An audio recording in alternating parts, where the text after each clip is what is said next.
Okay, let's get started. Welcome, welcome.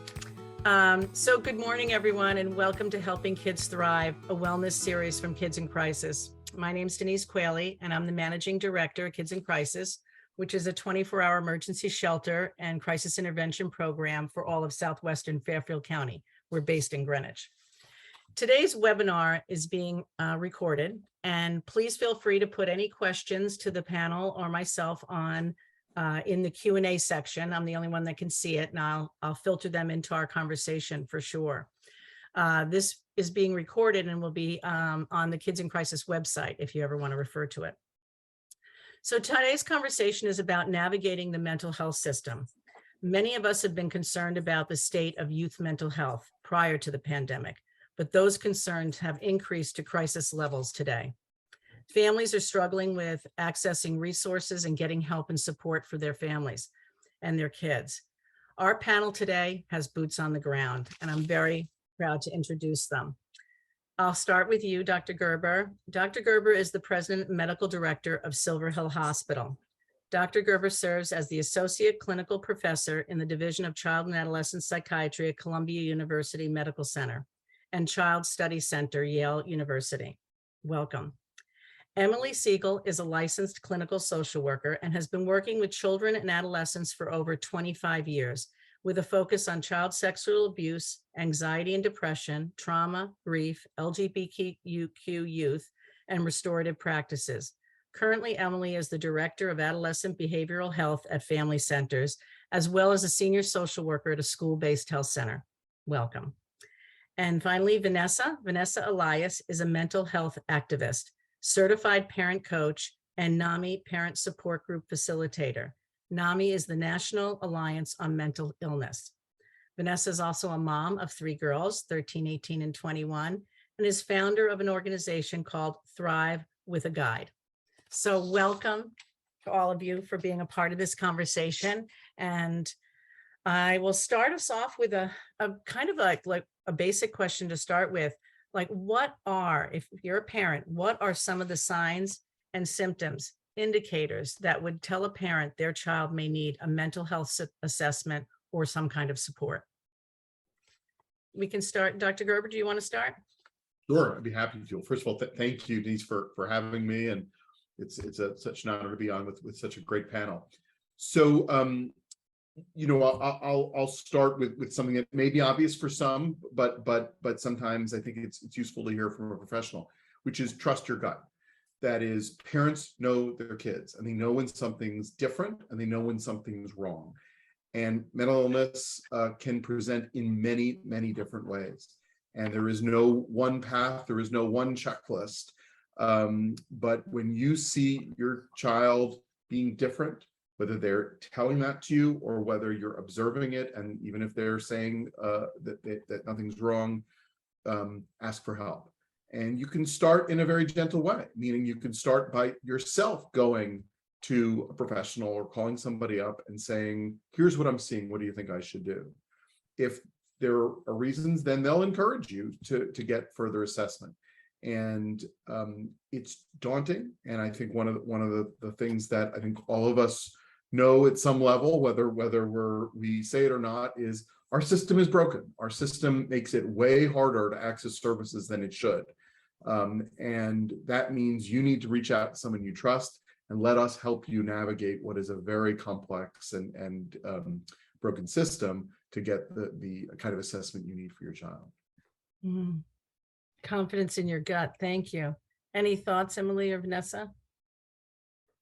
Yeah, well, I absolutely agree. And I think that one of the challenges is that, your child may not admit that there is anything going on. And so, yeah, trusting your own gut, I think is really important. And being open to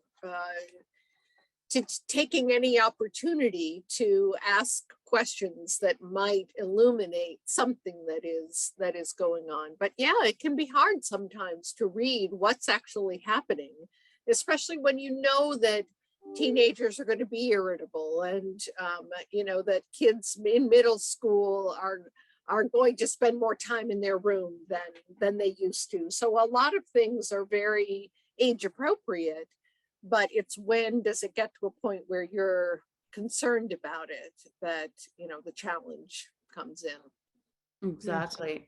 And I would just add that it's a problem when it's a problem. I mean, it sounds kind of basic, but if it interferes with functionality of life and going to school and, everything that is involved with life, then, it's a problem.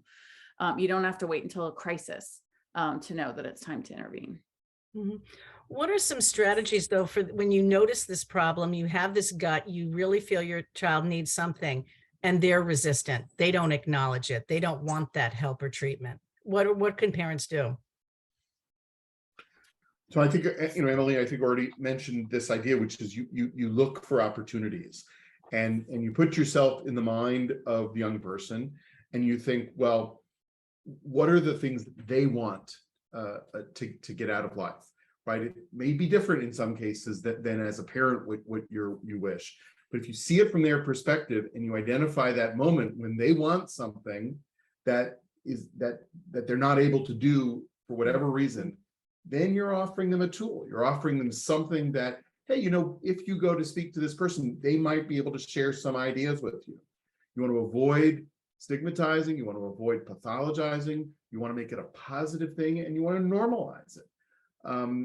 That doesn't mean it's always going to work. They're always going to say yes the first time you suggest something, but you don't get upset. You don't make it into something that you're angry with them or disappointed with them, and you look for an opportunity to follow up later.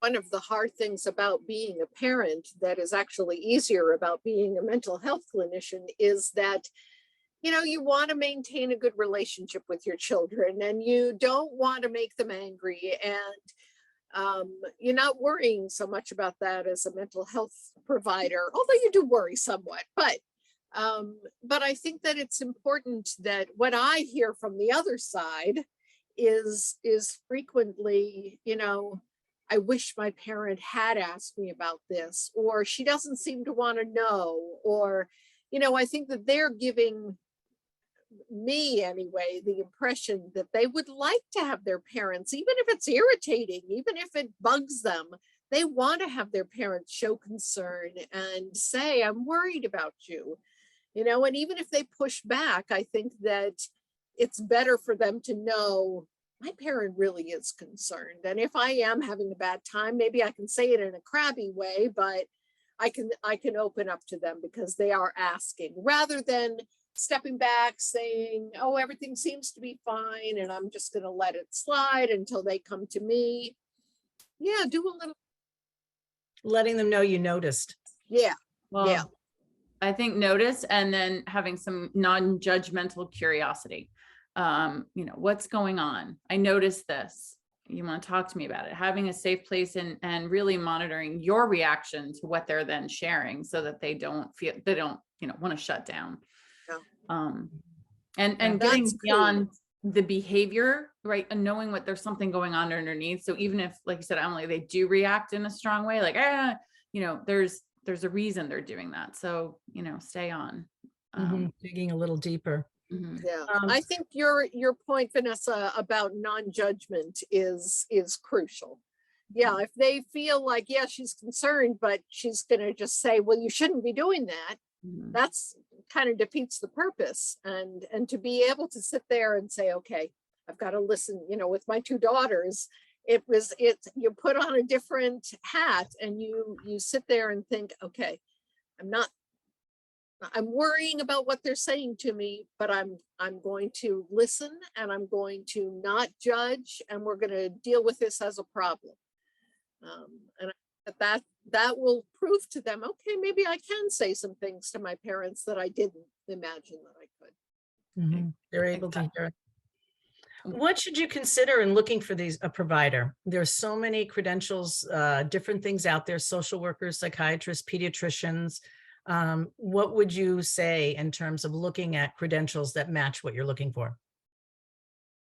So I always suggest that there are two things to consider. And the first one is the ability of the provider to form a good relationship with your child.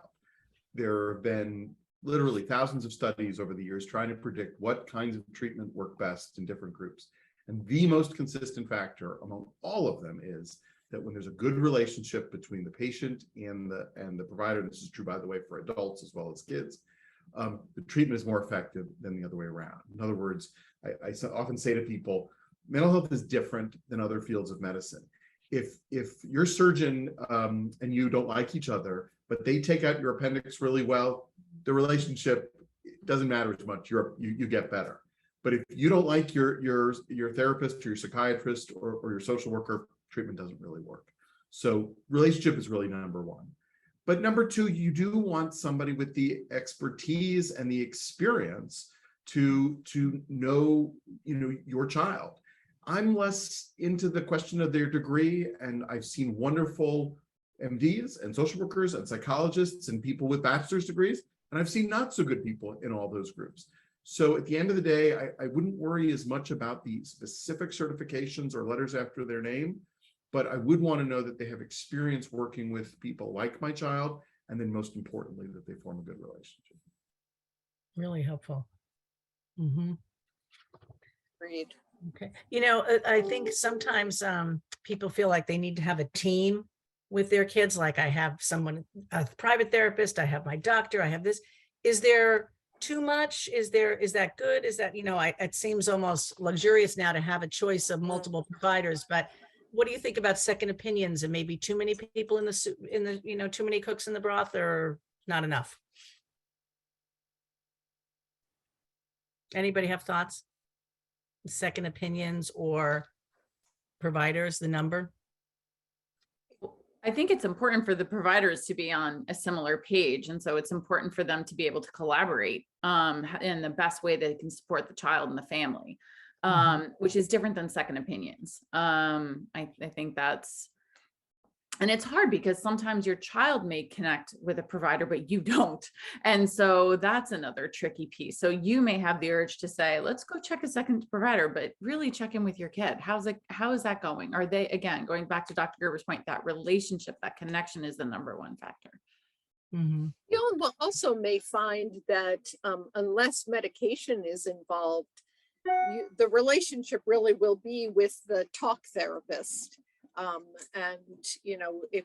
If the need for a psychiatrist or the medical doctor or psychiatric APRN to provide medication, then yes, it would be more of a team. But a lot of the time, I think that it's really the relationship between your child and the therapist and your relationship with that therapist. I also think it's very important, and I again hear this from some of the students that I meet with. If the adolescent feels that their therapist is saying everything that they've talked about in therapy to their parent, that destroys the trust between the child and the therapist. And it's surprising how often it actually happens, where they will talk about confidentiality in one of their initial meetings, and then we'll say, okay, let's get your parents in so that I can tell them what happened in our therapy session. And so I think that that's something also to keep in mind, is that you want to have trust between your child and your therapist, and also faith that if anything worrisome comes up in a therapy session, that professionally it's up to that provider to alert you. If your child is depressed, suicidal, self-injurious, if something's happening to them, that the therapist will tell you. But other than that, to let your child have a relationship with that therapist that is kind of, their relationship. Parents need to tolerate not knowing every single detail. Exactly. Yeah. I have one other thing to add, just in terms of looking for a therapist. There's a lot of value in being heard and listened to, and a place to express yourself. And at the same time, it's really important to have some skills, like to be in a place where they're getting some strategies and some coping mechanisms and skills. So that's another thing to think about when you talk to the therapist. What are in the kids like this, what are your usual, strategies that you offer? Mhm. I think one of the realities of today is that there isn't as much choice as there used to be. You can make 10 calls trying to find a therapist, and you won't even get returned calls, is what I'm hearing, because Absolutely. people have, Mhm. there are waiting lists. And so that's a difficult Very frustrating times challenge. with that. And Yeah. now for that reason, you might have parents that maybe wouldn't want to share anything with schools or other, being more confidential about things, may need to turn to the schools. Is there a time, and what should parents do about including the school in their concerns about mental health with their child? And who would be the best person at the school for them to talk to? Speaking as somebody who is an enormous advocate of school-based health centers, and Connecticut does a really wonderful job with school-based health centers. I think that knowing if your school has a school-based health center and getting your child signed up and calling that the health center and asking them, can I speak with the mental health provider? That's certainly one way to do it.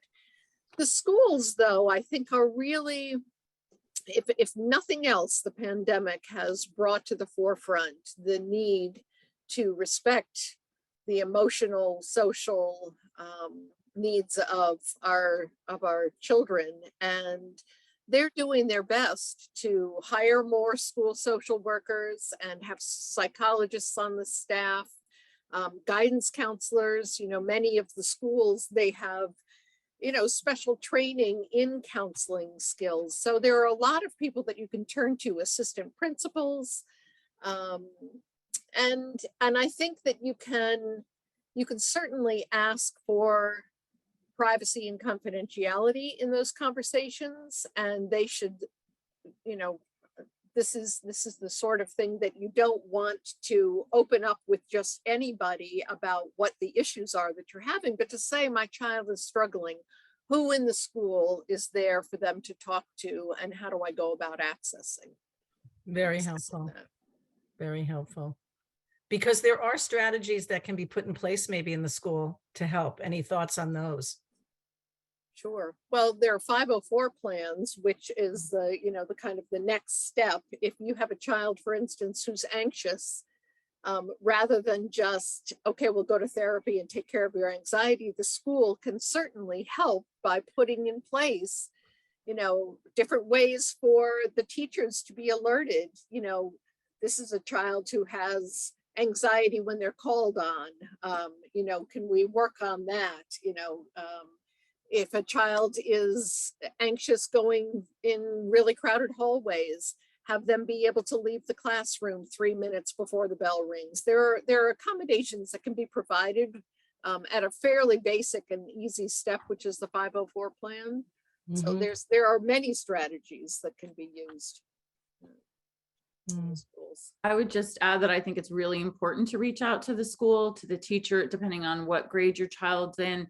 It's actually an amazing feeling to feel like you have someone helping you. As a parent, you can feel really alone, and to be able to collaborate and feel the support and understand that a big part of this, of the resistance to talking, is you feel like you're the only person that has this, or your child is, and you're not. I don't mean to be flippant, but it's a dime a dozen. It's really not that unusual, and they have a lot of experience with it, and they have ways that they can help, because that's a long day. The kids are there, so a lot of opportunity for support.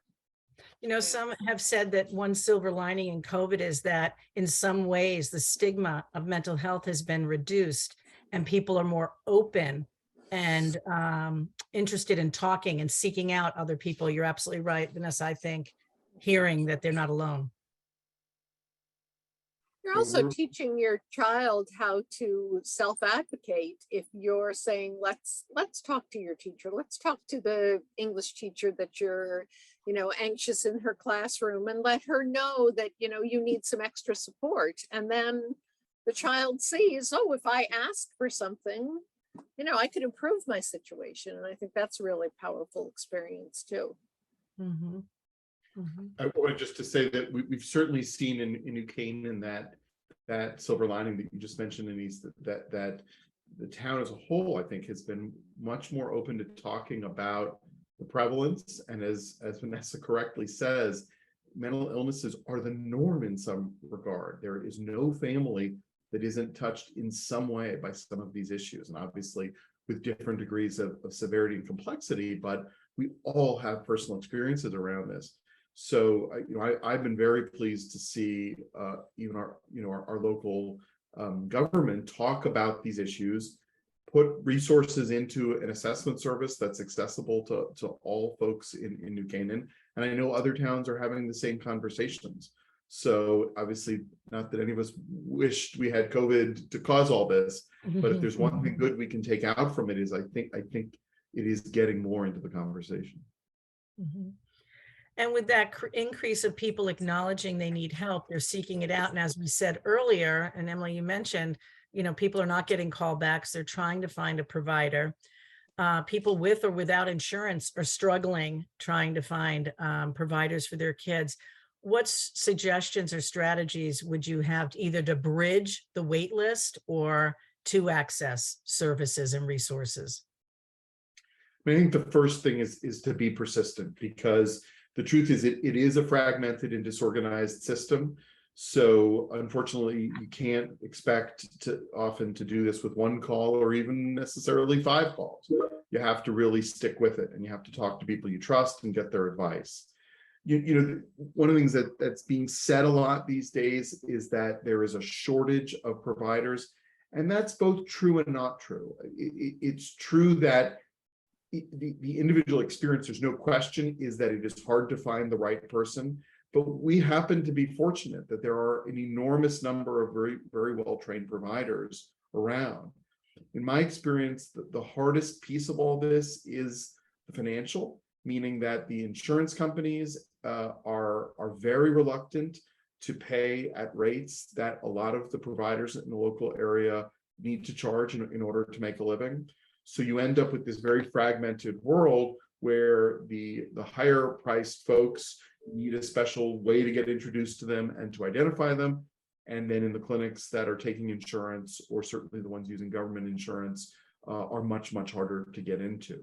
So I think that the answer isn't just that we need more providers. I think we do, but I think we also need, as a society, to really look at the way we reimburse healthcare and to see the ways stigma has, I believe, contributed to us neglecting what's really needed, which is more investment at both the government level as well as enforcement at the insurance company level, that they really need to pay for these services.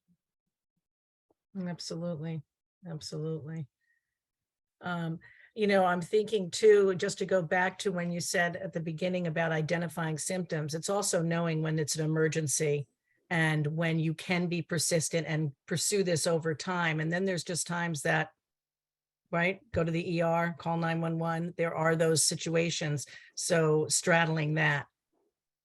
No, that's a great point. And when safety is an issue, you can't wait. And for emergencies, certainly the 911 or the emergency room, and for things that are urgent but not quite at that level, some kind of an urgent care center, because sometimes you can't wait. That's absolutely right. Absolutely. Absolutely. Also, you were asking about what are the other options.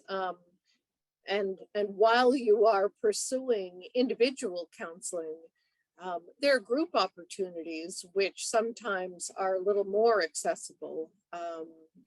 Again, the issue of insurance is always a question, but I know at Stanford High School we actually have a class on stress relief, and it's a regular, it's a class that is provided, and it's basically a mental health class that the students learn coping skills on how to deal with stress. But there are groups that are run within the schools. The Den for Grieving Children is one that is very active and is getting active again this year, for anybody who has experienced loss. And they come into the schools and they're free. And it's a way to access mental health care with, if you can't get into, and in addition to individual counseling. You and know, there are some of your comments are responding to an audience question that is someone's child that has a friend who's experiencing serious mental health issues, and her own child is getting very anxious for her friend, like worried if she doesn't show up at school one day, always, obviously monitoring her friend. And these resources in the school, are for kids of all kinds and anybody struggling. So seeking out maybe something. Any other suggestions for a mom that's worried about her child who worries about her friends? Do we know how old the child is? No. Okay. Mm. I mean, one Well, way to think about this is a bit of obviously not an intended consequence, but the fact that people are talking more and that this friend is sharing with her friend in some ways is a good thing, but in some ways now does create more anxiety for others. And I think that really places the demand on all of us then to be able to support each other. And obviously this parent is supporting her child in it and helping her cope with the uncertainty. I also think, and it's even in the question, that the fact that this friend is getting help is really great, and that's to be celebrated. So I think it's harder if your child has a friend who isn't getting help and is suffering for mental health problems, but this friend is. So I think one has to look at the positives in there and then teach your child from a young age that this is part of the struggle. Yeah, she is a high school sophomore. She just chimed in. It kind of goes to another thought, question in terms of parents that now at the return of school, everyone going back, this idea that we're going back to normal, it's post-COVID, but some parents are concerned about maybe pushing their child too much, and maybe they can't go back to school full time, or maybe they shouldn't be unmasked, or all these protective things we did before to be gone is stressful for them. But is pushing them too hard going to set them back? They may have struggled during COVID, or do I put, they're afraid to enable them, by saying, oh, you can stay home a little longer. Yes, you do still need to be hybrid, or I understand you don't want to go to school. Or do they push them towards getting back to routine and structure and schedules? That is the crux of so much, right? Accommodating versus enabling. And it is such a fine line, and it matters by age, it matters by family, it matters by issue. So I just want to validate how hard that is to make those calls. And if there is a hard time going to school, I always say, find what's doable. What can you do? What do you feel comfortable doing? So that at least they're getting in the building, some of the time, to try to make them feel, and then validate their concerns. I see why you'd be nervous about, geez, there's a whole bunch of things we can talk about. And I understand that, validated, and I know you're going to be able to do this, the confidence piece that you can handle it. I just want to validate, it is such a struggle. It's such a hard thing to decide. And that's where you can look to professionals, right? Depending on what the issue is, how serious it is. And I do want to just go back to that sophomore who's worried about her friend. That's a perfect opportunity for that sophomore to get some support and to be able to talk about this with someone and say, how do I help my friend? How do I help? What can I say? And so that's what a wonderful, caring person, but that's when they need some support too. So anyway, I just want to go back to that. No, absolutely. Absolutely. I think knowing whether you're pushing too much or too little, it is a daunting, but there's this need and interest everyone has to get back to their routines and their schedule and kind of return to life. One other question too coming in is just in terms of what difference can parents make at home, maybe to bridge this gap while they're waiting for resources, that will help with dealing with a less than emergency crisis or a stressful time? Do parents have more influence and power than they realize? That's one You of know, my, sorry, go ahead, Emily. Vanessa was talking about, she, I think, used the word structure. And one of the things that parents can do is, if you can develop some routines that just create a sense of, yeah, everything else in the world is kind of up in the air, but here at home, we make sure to sit down at 6:30 and we're going to have dinner, and why don't we go around the table, to help a child to feel like, I've got something predictable and familiar at home that I know I can go, I'll get enough of, even when I'm going out into the world and I'm not sure. We've just installed an AB program, an A day, a B day. So every single day now is different.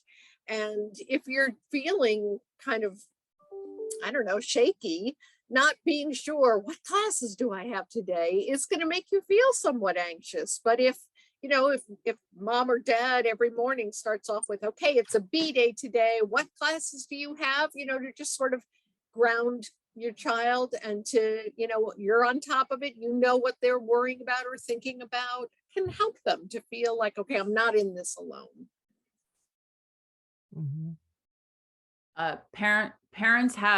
Parents so often feel powerless to help their kids, and actually parents have power. Parents have a lot of power. We're their primary caregivers. We are with them most of the time. And just like with therapists, the biggest impact we can have is our relationship and our connection with our kids. So that's where we can make a difference. And that's within our control as parents. So finding time together, one-on-one time, where you have no agenda. You're not telling them what to do. You're not asking them if they did something, and you're just connecting. And so building those opportunities for one-on-one connection, so that they do feel comfortable telling you things, that you are a safe space for them, without reacting, is really, really important. You can make the difference. And also, the other thing I do want to add in here is that so often parents, we feel like it's our fault. We did something wrong. We take blame. We're so hard on ourselves. And the fact is, we didn't cause it. I always equate it to diabetes, right? Like, we didn't cause our child to have diabetes. They have diabetes, but we can make things worse or better.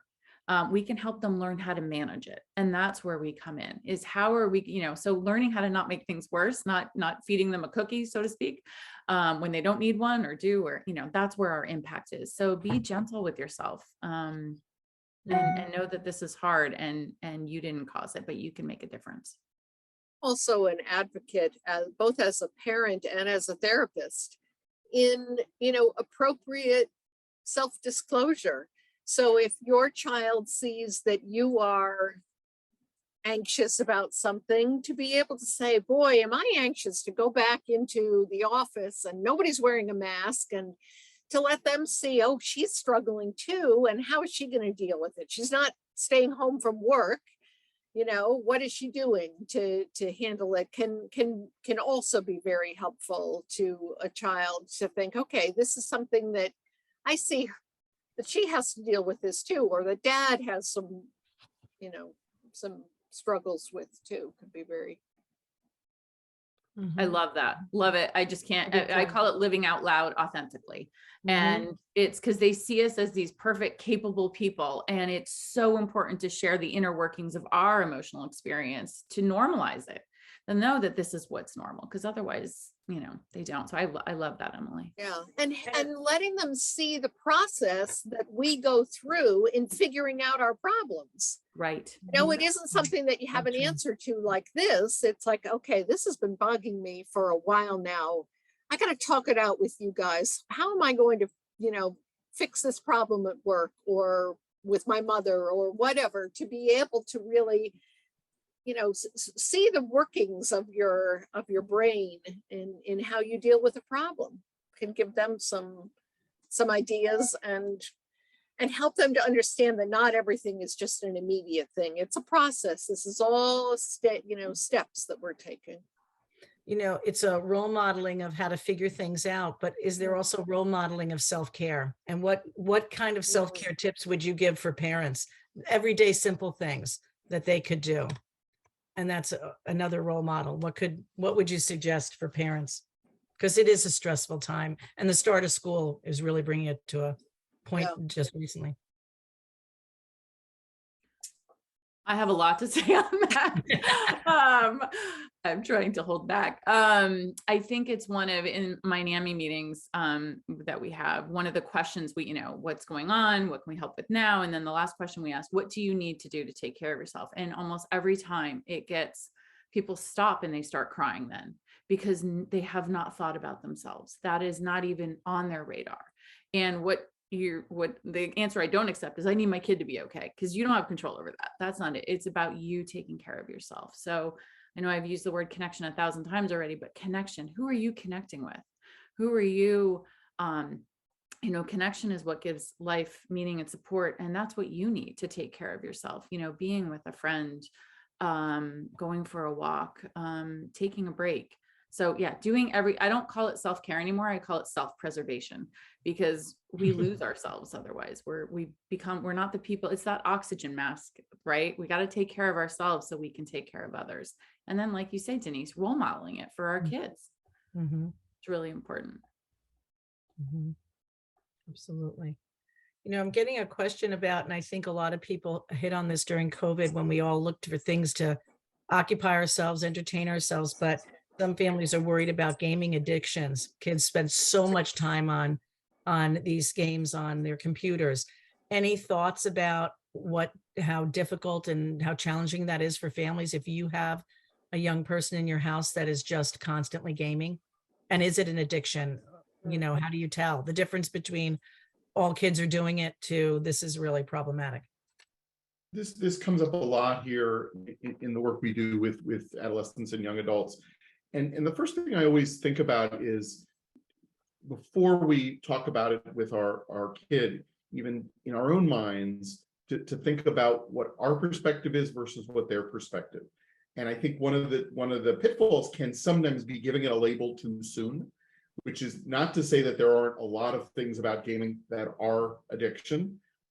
But if that's our term, but that's a term that doesn't resonate with our child, you can get off to a bad start, where right away now we're seen as pathologizing, even though we're trying to be helpful and caring, and the kid is seeing as it's not my problem, this is what all my friends are doing, or this is normal. So I would probably start back a little bit, and before even calling it gaming addiction, I'd say, okay, why am I concerned? What am I seeing? So just, for example, the way you articulated it is often the case, Denise, right? My child is spending more time, in front of a screen than they used to, and I'm having the sense that it's not healthy. So then the question is, well, am I right? So why are they doing it? Who are they doing it by themselves? Who are they doing it with? And then to be curious and as non-judgmental as one can possibly be, to ask, well, tell me about it. What games are you playing? Why are you playing them? Who are you playing them with? And then to think about what need this is meeting. And then the next question in my mind is always, how do they feel about it? Because if they're recognizing that there's something not ideal, actually, I wish I wasn't spending all my time doing it, but here's the reason why I haven't been able to think about it, something else to do, or here's the reason why I'm afraid, then you can support them. And again, you're not coming in a judgmental way, don't do this, but you're coming in a supportive way. The hardest situations are those in which your child says, it's all fine with me, I don't see a problem, but you do. And then you're going to have to figure out what some other strategies are as well. But that's a step-by-step careful process. And if at any stage you feel like you don't have the tools to approach this in a way that's collaborative and productive, then I would ask for help, so that you don't just end up in a standoff, which I sometimes see and is harder to change. Mm-hmm. One good thing to keep in mind is how whatever behaviors or whatever the issue is, how is it affecting functioning? If your child is doing their homework and is getting exercise and getting enough sleep and has friends, is their functioning impaired by this? And it may be that 4 hours a night playing video games is actually something that they're able to manage perfectly well. But when you start seeing, yeah, but you never talk to your family, but you're always up in your room, but your grades are slipping, you're not paying attention in class, you're not getting up in time, you're up all night doing this. When you start seeing that there is some way that it's negatively impacting how they're able to function as a as a student, as a friend, as a child, as a sibling, then yeah. Absolutely. Again, I think it goes back to a little bit of what we can do as parents at home first. And if it is a struggle to find a therapist to talk to, that maybe there are other options, helplines. One of the things that we wanted to share here today too, because people come now with Zoom from all over, using the resources in your own town. You may not have thought about your local social services department before, but maybe there are resources there. There's a new helpline, the 988. Vanessa, I think you were going to mention that. We put that on our resource list. There'll be a slide at the end that everyone will get, and we have some resources. 988 is one of them. Do you want to share? Sure. Now that it was introduced in July, it's a national number. In Connecticut, we've had 211 for a while, and now this is sort of the new 211. But no matter where you are in the country, so if your sister is struggling with her child in Nebraska, you can share this number too, and it's a place to call, get immediate resources in your area within a matter of minutes. In our lucky state, it really does depend where you are, how long it takes and the resources you can get, but it's a go-to number when you're in crisis and safety is not the issue. If safety is an issue, then it's 911. But if immediate safety is not an issue, but you're in crisis, or even if you're not, they also provide resources, and anyone can call it. That's great. That's great. Any other resources anyone wants to highlight about that? Because I would also mention the Resources to Recovery also has a website that you can look at for finding people. I mean, it is a time where you have to be persistent. I agree with you, Dr. Gerber. You're going to have to stick with this, finding the right match, and the person is more of a challenge than ever. It's really daunting. I tell people, you have to throw spaghetti at the wall and see what sticks. You just have to. And I think it's that mind shift for people. It's just, you'll have a list of dozens, I would say, even, if less than a dozen, I'd be surprised at people that you need to call, and don't give up. It does feel like a part-time job. Sometimes it can, because frankly, it is. Again, one of the things that is helpful for a lot of people is to think of it as if, God forbid, but your child had cancer, right? You would be doing the work, you'd be calling around, it would disrupt your life in a big way, which is another point to share with people to get the support you need. It's helpful to say, my child's not doing okay, right? And that's where, as if your child had cancer, you'd be getting meals delivered, things like that. That's the kind of support that families need when they're going through a really rough spot. I have to put a plug in for NAMI, because that is a place where you're going to be listened to, and there are people who are going to be able to give you advice and guidance and support and sympathy and empathy. I have a friend who has a seriously mentally ill young adult son, and NAMI is her lifeline now, because she just has felt so alone with this. And it's not fixing her son, but it's helping her survive it and figure out how to live every day. Exactly. And NAMI has groups around Fairfield County that their website is worth looking at in terms of resources, for sure. Absolutely. And it's free. Like in the world of mental health, right? What is free? Nothing. Yeah, there you go. It is free. And that's the other thing. And it's that there's nothing like not feeling alone. So it's great. Thank you, Emily. And I also think that when one of your children, and I know a lot has been going on with the young adult group, those kids that were struggling remote in college and now maybe have come home. So you may have kids at home you wouldn't typically have at this time, and how that impacts the rest of the family. So I think getting strategies at, on these support groups on how to manage, your whole family when one of your children are, experiencing serious mental health struggles, because it's the ripple effect is there. It is, and it's very rarely talked about and only recently studied. Yeah. Mm-hmm. Someone's asking a question about when's too young to start with therapy. Is my child too young? And I'm just trying to get a sense of the age.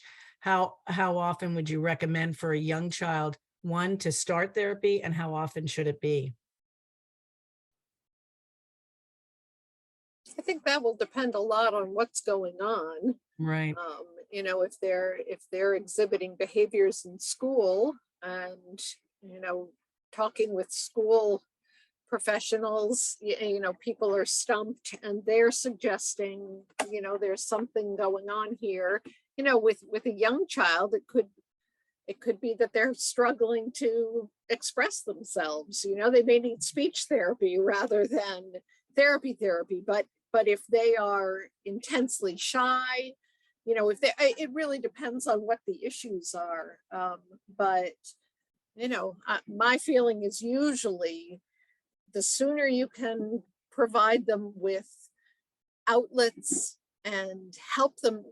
One of the things that therapy does is it helps you to figure out how to communicate and how to express yourself and how to ask for support and help. And that's not something that just comes naturally to people most of the time. We're not, it's hard. I see high schoolers who they weren't really taught how to say, I feel so bad about myself when. It's just they knew that they felt bad, but they haven't been able to make that sort of verbalization of what it is, and then what can they do about it. So to empower a 4-year-old, a 3, when I used to work in the Bronx, and I worked at a child sexual assault clinic, and we saw kids from ages 3 and up. So it really depends on what the issues are, and if that's the appropriate thing, play therapy or talk therapy. Someone is saying that different professionals use different techniques with kids in terms of treatment, as you're saying, play therapy. And what's the difference between what a psychologist would do with a young person and what a social worker, what a psychiatrist would do? If we could just talk quickly about the difference of techniques that different medical providers utilize. I can take this a little bit. So the first thing is I would separate out the degree they have from the techniques they use, because those are really two different things. And you can be a psychiatrist or a social worker, a psychologist, and use a lot of different techniques. So separately, the training between social workers, psychologists, and psychiatrists is different. And these days, there's far more categories than that. But broadly speaking, it's the components of their training. So psychiatrists go to medical school first, so they're trained in the biology, which then gives them the ability to do the medication side of things. Some psychiatrists are trained in doing psychotherapy, others less so. So on the psychotherapy front, you have to evaluate them each by themselves, but they're more biologically trained. Psychologists generally have longer trainings than social workers, although obviously with life experience, what they can end up equalized. But psychologists spend a longer time in graduate school and have research training as well as usually psychotherapy training. So from the perspective of reviewing all the evidence-based psychotherapies, psychologists tend to be more knowledgeable about the research background. And social workers, although their training is shorter, specialize more in the psychotherapy side, and then obviously can gain lots of other trainings over the course of their lives. So in the end, that goes back to what I said earlier. You can't necessarily tell by the degree what they're good at, but it tells you just something about where they started from. But separately from that, in the old days, it was very true that there were different camps of psychotherapy, and the camps of psychotherapy often spent a lot of time saying why their camp was better than the other camp. And I have to say that although there were some spirited and interesting debates there, some of that in retrospect was a little bit misguided, because the truth is we need lots of different kinds of techniques. It would be, I sometimes make the analogy that if you had one infectious disease doctor who only liked to use penicillin and another infectious disease doctor who only liked to use amoxicillin, and they were constantly arguing with each other, which is better, seems kind of silly, right? Every infectious disease doctor should know amoxicillin's good for some things and penicillin's good for different things. And that's really true about psychotherapy. So most psychotherapists these days have broader training and know how to do different things, and then apply them where needed to individual patients. That said, we're humans, and we tend to be better at some things and like some things better than others, particularly something as personal as doing psychotherapy. So therapists will usually advertise that they have certain techniques that are good for some populations. So this is all gets very complicated, and believe me, even in the field, we get confused or disagree with each other about this. But as a parent, what I would recommend is when you're interviewing a psychotherapist, ask them, how would you work with somebody like my child? And you tell them what your child is struggling with. And then you hear to what extent they have experience and they have techniques that seem well-directed and appropriate to what your child needs. And it does end up being very individual at that point. If you hear about techniques that may sound great on paper, but are really not going to work with your child, it's not the right person for you. And if the techniques that this therapist has sound like they would mesh well with what your child is struggling with, that could be a good match. And that's really the way I would aim to do it, as opposed to trying to only go by what the letters are after their name or the letters of the therapy that they're expert in. Very helpful. Very helpful. We have a question also about a teenager that made a radical change during COVID. Parents feel like a completely different person during COVID, and now has turned against her body, hates her body, wearing different clothes, appearance has changed, and maybe even identifies more as a boy than in the past. Sounds like it's all new and different. Yeah, I mean, to me, that this is an example where you know something's different, and you need to find somebody to help you navigate this. So, my advice would be talk to your teenager, see if your teenager is open to seeing somebody, and then identify somebody who can see them. If they're not, then you should go see somebody and talk about what's going on and get advice. But we really need to dive into the details here, and this certainly seems like a situation where we're getting some kind of professional assessment will be valuable. Mm-hmm. It's interesting. One of the first things that I started doing when I came to Stanford High School was I was asked to be the staff facilitator for the LGBTQ group, which started 21 years ago when I started.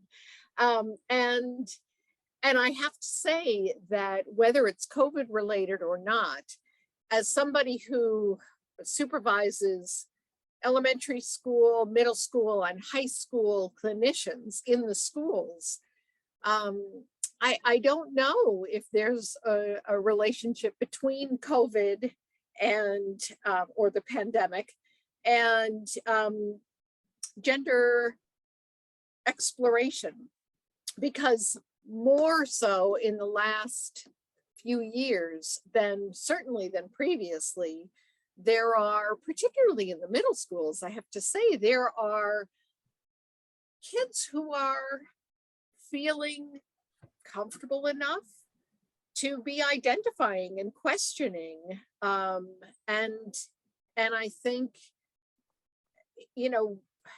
whether that has anything to do with having been isolated for a couple of years or, I don't know, but I am seeing it more often being expressed in middle schoolers and then in high schoolers. So it might have nothing to do with, over the pandemic they changed. It may really be, maybe it is, because sometimes students have said, this really helped me to feel more secure about myself because I wasn't trying to show off for all of my peers, and I feel like I know myself better. Or and absolutely to explore it, but that this may have been something that the child was beginning to question anyway, and it just sort of blossomed during these past couple of years just because it did. Mm-hmm. And I think social media and time online, right? The isolation, they spend a lot of time. So I think exposure to other ways of being that they would not have had before, maybe not as early. So I think that definitely has played a role for a lot of kids. Very much. And, I appreciate Dr. Gerber, your comment about maybe it's a time that a parent may want to seek out their own support, their own maybe conversations. I think we focus a lot on obviously getting our kids, if they're suffering, help too, but going back to a place of maybe you need to explore it yourself as well to understand better what's happening. I would go back in just about any case. I would go back to reminding yourself, don't be judgmental. Even as scared as you might be. I remember the time when my daughter got drunk at her first high school party, and I went into the shower and I just wept, thinking, oh my gosh, it started. My little girl now has grown up, and it's going to happen. These things are going to happen, and your children are going to bring you parts of themselves that you'd hoped you wouldn't have to see, or you'd hoped that life would have been easier. But I really feel that the best way to help your child sometimes is to say, okay, so tell me about it. You're feeling this way about your body. You're feeling this way about your gender or your sexual preferences, or trying to fit in, or whatever it is, to try and remind yourself you're probably not going to get too far by clamping down on them or rejecting or forbidding. Exactly. Obviously, unless it's very, very dangerous. I totally agree. And I just wanted to add one thing in terms of you getting help. The question about when is a good time to start with therapy. If it's a really young child, and again, whether it's appropriate or not, I really recommend parents to go get a therapist for themselves, see what's going on. Why are they getting triggered? Because being a parent is not just about having a different philosophy. It's just these micro moments of time that you're getting triggered by something that again, you're in that parent-child relationship. So it's really helpful to go back and explore what your experiences were and how it's impacting your parenting now. Very helpful. Thank you. And it goes back to that self-care, and that can be part of your self-care, taking care of where you're at. Well, thank you very much. Paula, I'm going to ask our marketing person to put our resource page up so people can see. Paula, if you could share the screen. These are some resources that we outlined, some books, some articles that you might want to reach out to. This will be on the Kids in Crisis website. And I just thank you all so much for all that you do, to help kids and families, everything you're doing at your organizations, and for sharing your expertise and knowledge with us here today. I really, really appreciate it. And as I said, this will be recorded and on the Kids in Crisis website.